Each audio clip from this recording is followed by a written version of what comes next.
자, 우리 다 같이 사도신경으로 신앙 고백하겠습니다. 전능하사 천지를 만드신 하나님 아버지를 내가 믿사오며 그 외아들 우리 주 예수 그리스도를 믿사오니 이는 성령으로 잉태하사 동정녀 마리아에게 나시고 본디오 빌라도에게 고난을 받으사 십자가에 못 박혀 죽으시고 장사한 지 사흘 만에 죽은 자 가운데서 다시 살아나시며 하늘에 오르사 전능하신 하나님 우편에 앉아 계시다가 저리로서 사한 자와 죽은 자를 심판하러 오시리라. 성령을 믿사오며 거룩한 공예와 성도가 서로 교통하는 것과 죄를 사하여 주시는 것과 몸이 다시 사는 것과 영원히 사는 것을 믿사옵나이다. 아멘. 찬송가 340장입니다. 어지러운 세상 중에 함께 찬송하겠습니다.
오늘 우리에게 주시는 하나님의 말씀은 요한계시록 18장 9절부터 19절까지 말씀입니다. 그와 함께 음행하고 사치하던 땅의 왕들이 그가 불타는 연기를 보고 위하여 울고 가슴을 치며 그의 고통을 무서워하여 멀리 서서 이르되 화이또다 화이또다 큰 성 견고한 성 바벨론이여 한 시간에 내 심판이 이르렀다 하리로다. 땅의 상인들이 그를 위하여 울고 애통하는 것은 다시 그들의 상품을 사는 자가 없음이라. 그 상품은 금과 은과 보석과 진주와 세마포와 자주 옷감과 비단과 붉은 옷감이요 각종 향목과 각종 상아 그릇이요 값진 나무와 구리와 철과 대리석으로 만든 각종 그릇이요 계피와 향료와 향과 향유와 유향과 포도주와 감람유와 고운 밀가루와 밀이요 소와 양과 말과 수레와 종들과 사람의 영혼들이라. 바벨론아, 내 영혼이 탐하던 과일이 내게서 떠났으며 맛있는 것들과 빛난 것들이 다 없어졌으니 사람들이 결코 이것들을 다시 보지 못하리로다. 바벨론으로 말미암아 치부한 이 상품의 상인들이 그의 고통을 무서워하여 멀리 서서 울고 애통하여 이르되 화이또다 화이또다 큰 성이여 세마포 옷과 자주 옷과 붉은 옷을 입고 금과 보석과 진주로 꾸민 것인데 그러한 부가 한 시간에 망하였도다. 모든 선장과 각처를 다니는 선객들과 선원들과 바다에서 일하는 자들이 멀리 서서 그가 불타는 연기를 보고 외쳐 이르되 이 큰 성과 같은 성이 어디 있느냐 하며 티끌을 자기 머리에 뿌리고 울며 애통하여 외쳐 이르되 화이또다 화이또다 이 큰 성이여 바다에서 배부리는 모든 자들이 너의 보배로운 상품으로 치부하였더니 한 시간에 망하였도다.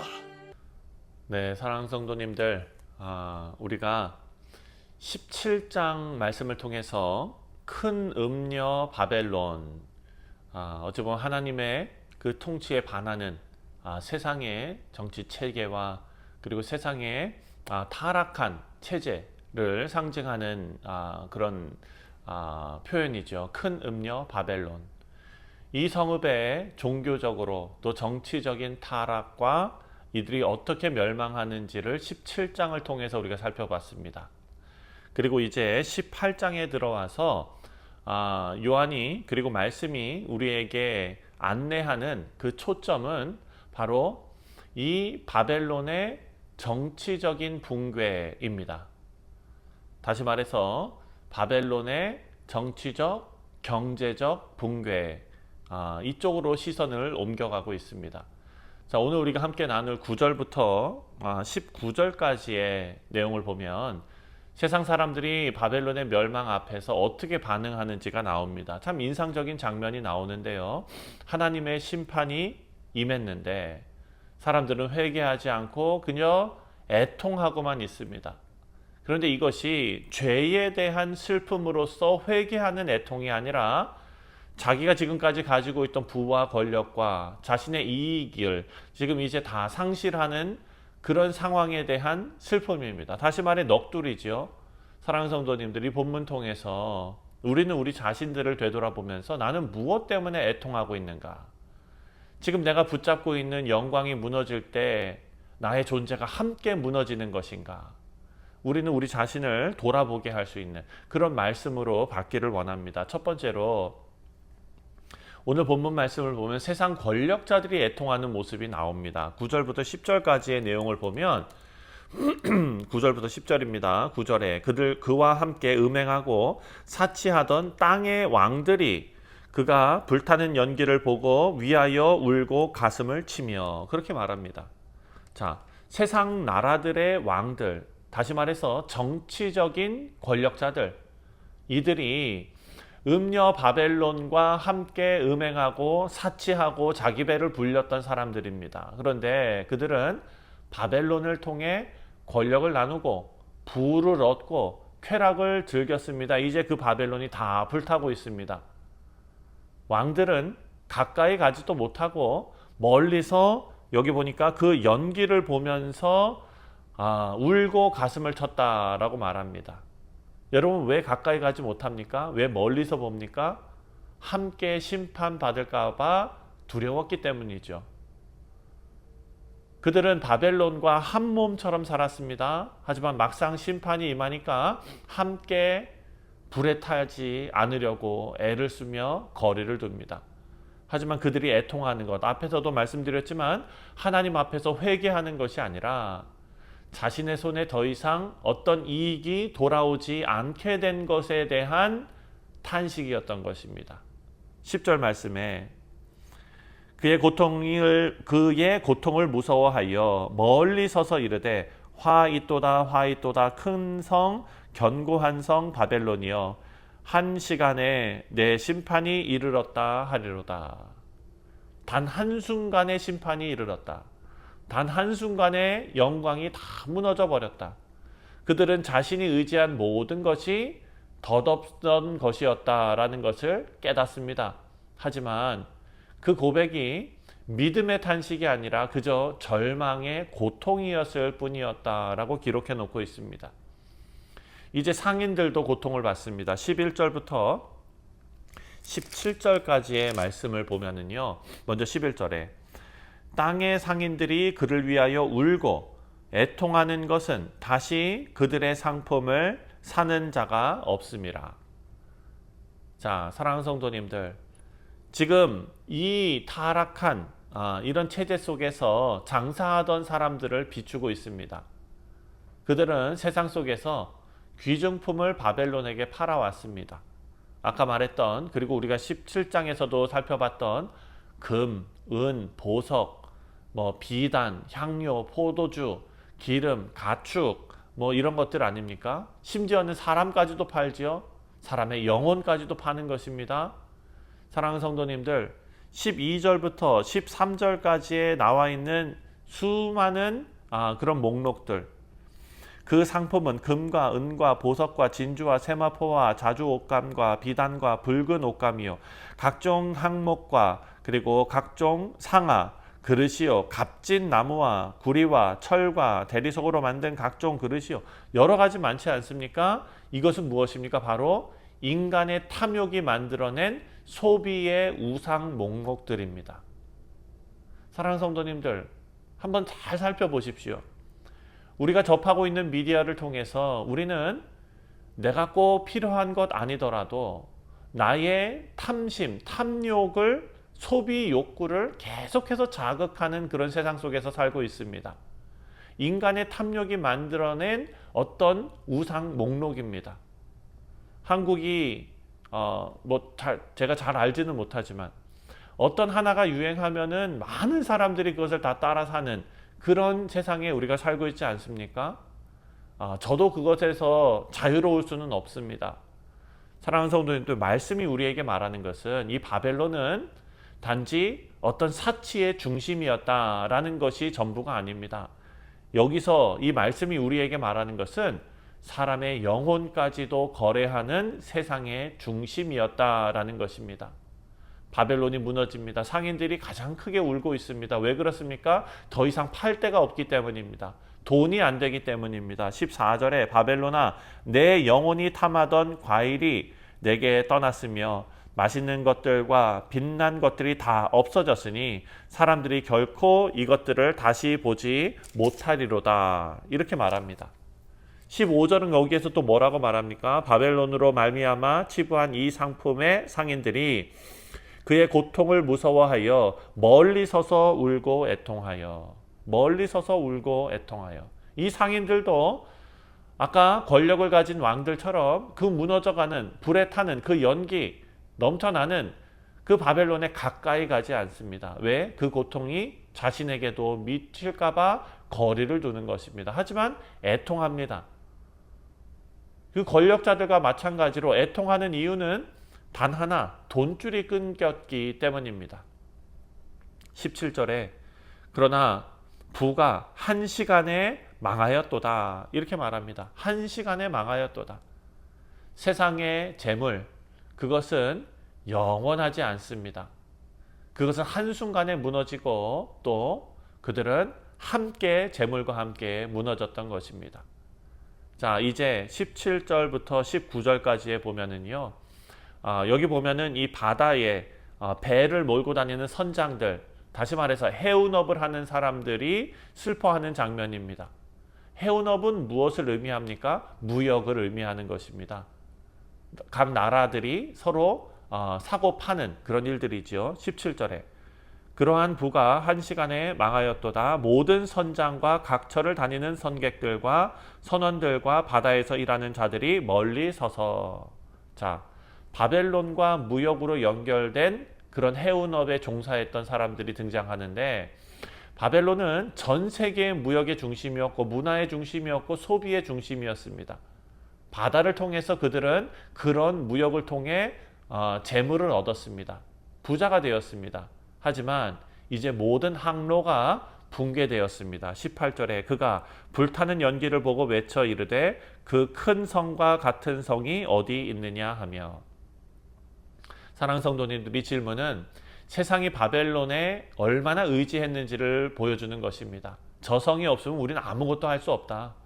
그러면서 그들은 먼지를 머리에 뿌리고 울고 애통하면서 말합니다. 19절입니다. 티끌을 자기 머리에 뿌리고 울며 애통하여 외쳐 이르되 화이또다 화이또다 이 큰 성이여 바다에서 배 부리는 모든 자들이 너의 보배로운 상품으로 치부하였더니 한 시간에 망하였도다. 한 시간에 망하였도다. 계속해서 반복되죠. 세상의 영광 얼마나 허무하게 무너질 수 있는 것인지를 강조하고 있습니다. 사랑하는 성도님들, 세상에서 지금 이 오늘 본문 말씀에 지금 말하고 있는 상징하고 있는 전 세계 무역의 중심, 문화의 중심, 소비의 중심, 우리는 이 말씀을 읽으면서 이 말씀이 우리에게 더 와닿아야 합니다. 그런 중심이 지금 어디입니까? 지금 현대의 로마 같은 곳이 어디입니까? 바로 뉴욕 아닙니까? 사랑하는 성도님들, 그런 영원할 것 같던 그런 영광이 오늘 본문을 보니까 한 시간에 다 무너졌다. 계속 반복하는 이것은 세상의 영광이 얼마나 허무하게 무너질 수 있는지를 우리에게 알려주는 것입니다. 수백 년 세워온 이 문명도 한순간에 무너질 수 있다. 우리 사랑하는 성도님들, 우리가 이 말씀을 묵상하면 묵상할수록 이 바벨론의 붕괴가 그냥 역사적인 장면이 아니라 오늘 우리도 무엇과 함께 무너질 것인가 라는 질문 앞에 서게 되는 것입니다. 오늘 이 시대의 정신과 가치와 경제와 문화와 어떤 소비와 쾌락의 중심이 바로 바벨론 아닙니까? 우리는 어느새 그 바벨론 안에서 함께 동화되어서 즐기고 안정을 누리고 때로는 그 성공을 추구하는 그런 삶을 살고 있지는 않은지. 하지만 성경은 분명히 말합니다. 그런 바벨론은 분명히 무너집니다. 그것이 하나님의 뜻이고 그 무너짐은 한 시간 만에, 한순간에 일어난다. 오늘 우리가 이 말씀을 통해서 깨달아야 하는 것은 세상은 화려하고 강력합니다. 하지만 영광은 한순간에 무너질 수 있다. 바벨론의 멸망은 정치, 종교 그런 문제가 아니라 경제와 문화와 그 모든 것이 다 포함된 심판이었습니다. 그렇지만 사람들은 회개하지 않았고 잃어버린 이익에 대해서만 애통할 뿐이었습니다. 사랑하는 성도님들, 이런 허무한 세상에 함께 무너지는 우리가 아니라 주 예수 그리스도와 함께 서 있는 우리 모두 되시기를 주님의 이름으로 축원드립니다. 기도하겠습니다. 하나님 아버지, 감사합니다. 이 세상에 영원할 것 같았던 그 화려한 모든 것들이 한순간에 무너지는 것을 우리가 깨닫습니다. 아버지, 우리는 영원히 무너지지 않는 주 예수 그리스도와 함께 서 있는 믿음의 백성들이 되게 하시고 이 땅에 살아가면서 우리의 정체성을 올바로 깨닫고 살아가는 우리 모두 되게 하여 주옵소서. 감사드리오며 예수님의 이름으로 기도하옵나이다. 아멘. 하늘에 계신 우리 아버지여, 이름이 거룩히 여김을 받으시오며 나라가 임하시오며 뜻이 하늘에서 이루어진 것 같이 땅에서도 이루어지이다. 오늘 우리에게 일용할 양식을 주시옵고 우리가 우리에게 죄 지은 자를 사하여 준 것 같이 우리 죄를 사하여 주시옵고 우리를 시험에 들게 하지 마시옵고 다만 악에서 구하시옵소서. 나라와 권세와 영광이 아버지께 영원히 있사옵나이다. 아멘. 네, 사랑하는 성도님들, 오늘 월요일은 우리 다음 세대를 위해서 기도하는 날입니다. 오늘 우리가 묵상한 말씀처럼 이 무너질 세상, 이것의 마음을 다 뺏겨서 살아가는 우리 다음 세대가 아니라 저 천국의 소망을 두고 살아가는 지혜로운 우리 자녀들 될 수 있도록 위해서 함께 기도하겠습니다. 다 같이 기도합니다.